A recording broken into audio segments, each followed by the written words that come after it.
Anime watching.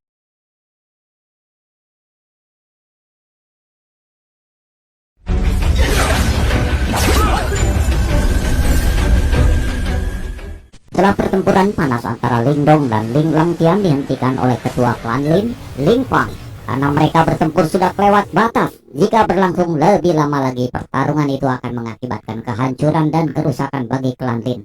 Meskipun begitu, Ling Fang mengumumkan bahwa Lingdong lah yang menjuarai turnamen klan Lin kali ini. Semua orang terkejut dengan hasil ini.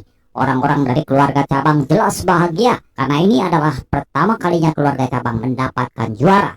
Sebaliknya, keluarga utama berbeda-beda. Yang mendukung Ling Langtian berwajah muram. Adapun yang netral, mereka terlihat senang karena ada bakat baru di keluarga mereka. Ling Fang lalu menemui Lingdong sebagai juara pertama. Lingdong berhak mendapatkan hadiahnya, yaitu di mana Lingdong bisa mengambil satu pusaka dari ruang harta jiwa klan Lin. Ada satu hal lagi, Lingdong bisa berpartisipasi dalam turnamen kekaisaran yang dimana jika Lingdong berhasil memenangkannya, Lingdong akan langsung ke turnamen 100 kekaisaran yang mewakili kekaisaran Yan. Saat mendengar itu, Lingdong teringat dengan wanita cantik Qingzu. Qingzu adalah cinta pertama Lingdong, dan untuk mendekatinya Qingzu pernah berkata bahwa minimal Lingdong harus berada di turnamen 100 kekaisaran. Mengingat itu, Lingdong menjadi bersemangat dan akan berjuang untuk mendapatkan tempat itu. Di sisi lain, Ling Langtian sangat marah atas kekalahannya dan ingin segera menghabisi Lingdong. Tapi sosok misterius dalam tubuh Ling Langtian menyarankan untuk mengamati Lingdong terlebih dahulu, karena sosok itu merasakan ada kekuatan aneh pada diri Lingdong. Setelah selesai semuanya itu, Lingdong dibawa masuk ke ruang harta. Ruang harta itu dijaga oleh beberapa tetua. Yang memimpin adalah tetua Lingzi. Lingzi adalah tetua yang berpihak pada Ling Langtian. Jadi dia tidak suka dengan Lingdong, tapi ia juga tidak dapat menentang keputusan sekte. Jadi dengan terpaksa membukakan pintu ruang harta jiwa. Namun ada niat jahat pada tetua itu. Sepertinya akan ada jebakan yang sudah ia siapkan di ruang harta. Lingdong memasuki ruang harta dan melihat-lihat berbagai harta yang dipajak.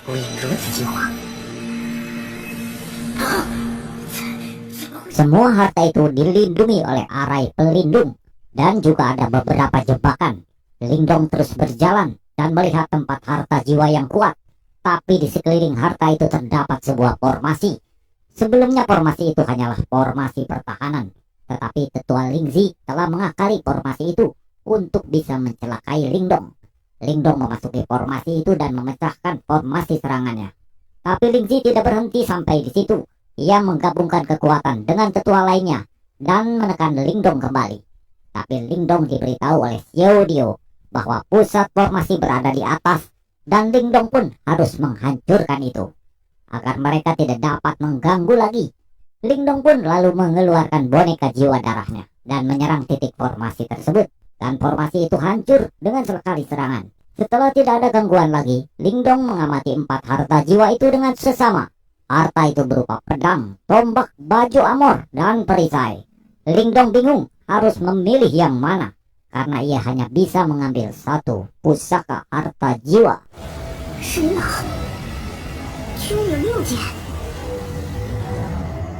Sambil berpikir, Lingdong lalu melihat sebuah batu hitam dan merasa ada hal yang aneh dengan batu itu. Lingdong mencoba mengambil batu itu, namun rupanya batu itu sangat berat dan juga kokoh. Dengan kekuatan Lingdong, Lingdong mampu menghancurkan gunung.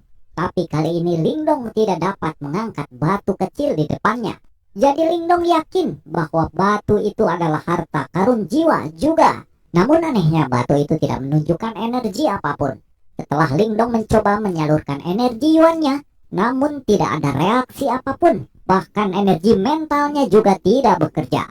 Lingdong berpikir keras dan lalu Lingdong ingin mencoba dengan energi gabungan. Dan ternyata itu berhasil. Batu itu bisa terangkat. Menerima esensi yuan dari Lingdong, batu itu terangkat dan membesar. Semakin membesar, semakin berat batu itu. Lingdong pun segera menanamkan jejak mentalnya pada batu hitam tersebut. Dan Lingdong berhasil mendapatkan harta karun jiwa tingkat bumi itu. Setelah mendapatkan harta jiwa ini, Lingdong melanjutkan dengan berkultivasi di ruang harta karun tersebut. dengan simbol pelahapnya, dan pada akhirnya Lingdong menembus tahap manifestasi tingkat awal.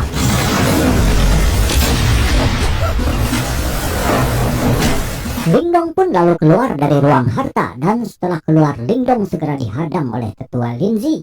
Tetua Linzi berkata bahwa Lingdong harus menyerahkan harta karun yang ia dapat dan dihukum atas tindakannya karena menghancurkan formasi. Lingdong lalu berkata, jika Linzi menginginkan harta itu, ia bisa mengambilnya sendiri. Lingdong lalu mengeluarkan batu hitamnya. Linzi terkejut, dia tahu tentang batu hitam itu. Bahkan Ling Langtian sekalipun tak mampu mengambil batu itu. Linzi lalu meminta agar Lingdong menyerahkan batu hitam itu beserta cara mengendalikannya. Namun tentu saja Lingdong menolak. Pikiran licik Linzi sudah terbaca oleh Lingdong. Ditolak seperti itu, Linzi sangat marah dan kemudian menyerang Lingdong. Linzi mengaktifkan harta jiwanya yang berbentuk skala punik. Melihat itu Lingdong tersenyum. Sekarang Lingdong ingin melihat kemampuan batu hitam miliknya. Lingdong lalu melepaskan batu hitam miliknya dan menabrakkannya dengan skala punik Linzi. Begitu bertabrakan, skala punik Linzi hancur seketika. Dan Tetua Linzi menerima serangan balasan yang menyakitkan. Lingdong hampir membunuh Linzi, tapi Tetua Linmu menghentikannya. Namun hal yang tak terduga terjadi. Ling Langtian yang melihat Tetua Linzi dipukuli, lalu datang dan mengancam Lingdong. Kekuatan Ling Langtian kini telah meningkat. Sekarang dia berada di ranah manifestasi tingkat lanjut. Tapi Lingdong juga bertambah kuat, bahkan mendapatkan harta karun jiwa yang hebat. Jadi Lingdong tidak akan takut dengan Ling Langtian. Ling Langtian yang menempati posisi penegak hukum menuduh Lingdong telah berbuat jahat dan melukai para tetua. Jadi Ling Langtian ingin menghukum Lingdong. Lingdong tahu bahwa ia tidak akan lepas dari masalah. Jadi daripada bertengkar dengan kata-kata yang tidak jelas, Lingdong mengajak Ling Langtian bertarung kembali. Karena telah mencapai ranah manifestasi tingkat lanjut, Ling Langtian percaya diri akan bisa menekan Lingdong dan menyerang Lingdong dengan harta jiwa miliknya, yaitu cermin replika. Lingdong tidak takut. Sekarang Lingdong juga mempunyai harta jiwa tingkat bumi dan ingin mencoba kuatannya. Dengan harta jiwa milik Ling Langtian, kekuatan dari kedua harta jiwa berbenturan. Meskipun Ling Langtian satu tingkat di atas Lingdong, tapi ia tidak dapat menekan Lingdong. Satu sama lain tak ingin kalah dan berjuang dengan kekuatan penuh. Tapi lagi dan lagi Lin Fang datang dan menghentikan pertarungan mereka. Lin Fang berkata bahwa ia tidak akan memihak kepada siapapun. Jika ingin melakukan pertarungan itu, harus berada di turnamen Kekaisaran Yan. Dan dalam 3 hari kemudian ia akan membawa Lingdong dan Ling Langtian menuju turnamen Kekaisaran Yan. Lingdong berpamitan dengan keluarganya. Ini adalah perjalanan yang berbahaya dan akan memakan waktu yang lama. Jadi Lingdong berkumpul terlebih dahulu dengan keluarganya. Waktu berlalu dan pada saat ini Ling Fang telah menunggu Lingdong dan Ling Langtian untuk menuju ibu kota Kekaisaran Yan. Bagaimanakah kelanjutan ceritanya? Kita tunggu video selanjutnya.